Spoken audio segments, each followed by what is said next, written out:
I want to start off by thanking Senator Sabino for her patience, for diligently working on this legislation, and certainly for meeting many of the concerns that a lot of us had concerning the direction of this legislation. I can honestly say for the first time in the Senate, I believe every single person who's spoken has been correct on both sides of the issue. Everybody has been absolutely correct.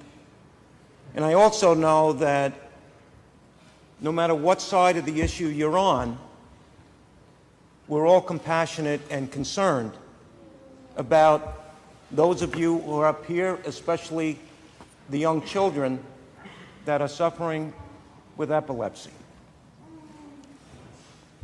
I forget whether it was Senator Grisanti or Ranzenhofer talked about the journey of this legislation.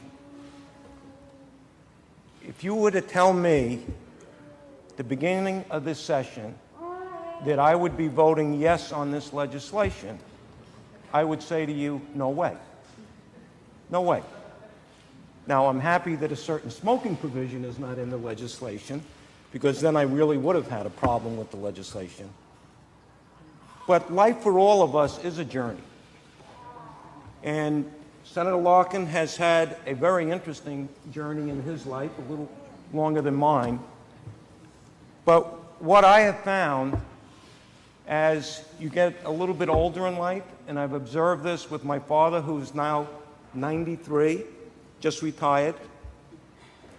He, Goldwater Republican, strict Republican, still is, maintains his principles, but through those experiences of life,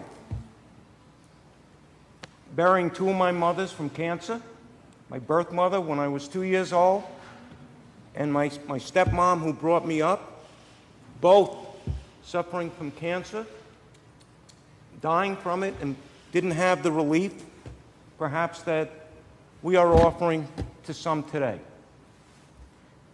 So that's a journey we all have, and at times we should be a little flexible. We should be a little bit more compassionate and a little bit understanding, a little more understanding of the journey that others are having, even if it's not affecting us or our families, like has been mentioned.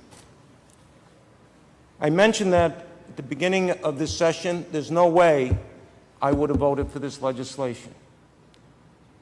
But when you meet Oliver Miller from my district, 14 years old, and some of the folks here mentioned that they have 10, 12 seizures a day, he has hundreds of seizures a day because as a result of a pre-birth stroke.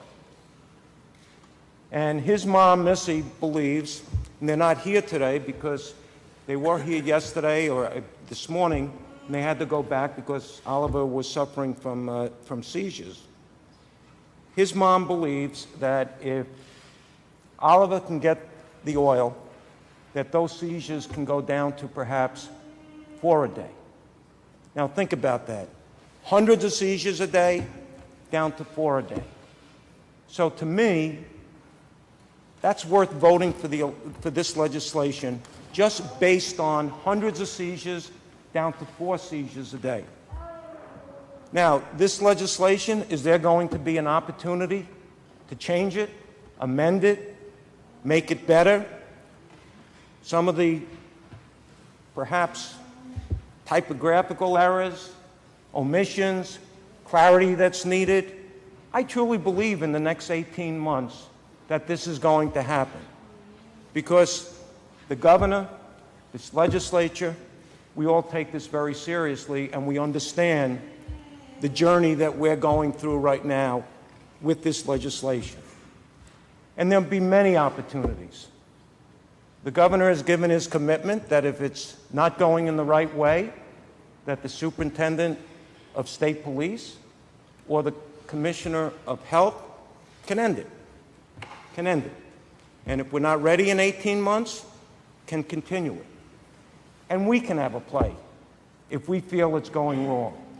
because it's only the legislature that can appropriate the money, whether it's through excise taxes or to continue, the health department to continue this program. If we feel that it's not going in the right direction or our input isn't there, we certainly can exercise our prerogative.